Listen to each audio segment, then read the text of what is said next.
Mga kaibigan, ito pala yung ating transistor radio na binili natin kanina. So, i-convert natin to sa sa battery ng cellphone. Yung mga cellphone na di-keypad dati, sayang ang mga battery. So, gamitin natin to. Pagganahin natin para hindi na tayo magbili ng battery. Kasi ang mahal-mahal ng battery ngayon. Bali, dalawang battery to siya. So, i-connect natin dyan. May positive at saka negative dyan. No? Itong spring yung negative. At saka dito sa kabila, positive. So, dyan natin i-connect yung ating wire. So, tapos itong charger natin. Putulin din natin to ito, putulin natin. At saka, i-connect din natin dyan sa positive at negative. Para magka-charge siya, no? Mag-charge, no? Para hindi tayo makabili ng battery. Pwede natin ito madala kahit saan na kung gusto natin ng radio natin. Pag nakahiga tayo o nagduyan tayo sa mga punong kahoy, may dala tayo na radio. So makapakinig tayo ng mapakinggan natin yung ating mga dapat pakinggan ng mga istasyon. So linisan muna natin to. Kunin natin yung nickel niya bago natin lagyan ng lead, soldering lead. Kasi hindi kakapit kung hindi mo linisin.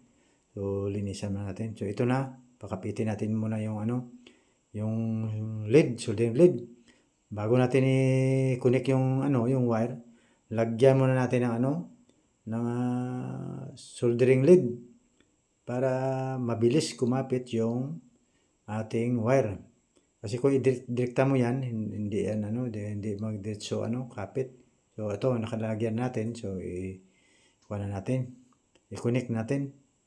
Una yan positive. Yan, mabilis na to, ibigan kumapit na siya. Ito naman yung isa, yung negative. Yan. Para magkapit siya, tapos i-connect natin to sa sa battery. Itong battery Lagyan mo natin ng lagyan natin ng tape yung battery kasi may pangalan. Mahirap na. Bawal yun makita yung may mga pangalan, mga product ng Yan, mga kaibigan, lagyan natin ng tape. Masking tape, yan, electrical tape pala. Para hindi makita yung pangalan. Yan, dito, yung positive. Yung positive yan, dito rin, positive sa may battery. So, din natin yan, i-connect. Solda natin, anong tawag dyan sa Tagalog ng solda? Pakapitin natin dyan gamit yung soldering iron at saka soldering lead. Mabilis na to, mga kaibigan.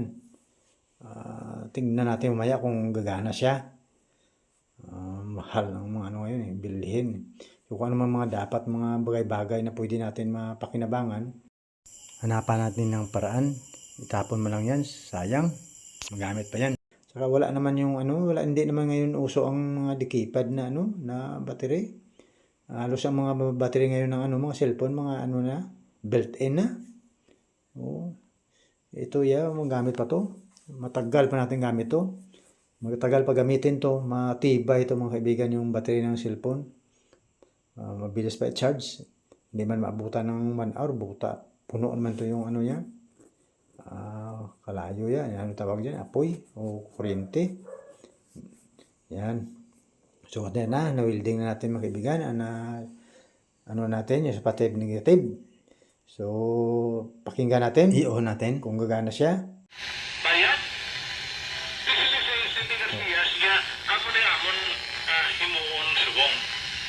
Pananglitan. Kita nyo mga kaibigan, successful yung ating ginawa na improvise na battery. So ito ang charger, i-connect din natin to sa sa positive kag negative ng battery para mabilis lang pag-charge natin, hindi tayo magkamali So yan mga kaibigan. Ayos. Ganito lang mga kaibigan Yan ilagay mo na diyan lahat sa mga niya. Tapos lagyan mo na ng cover.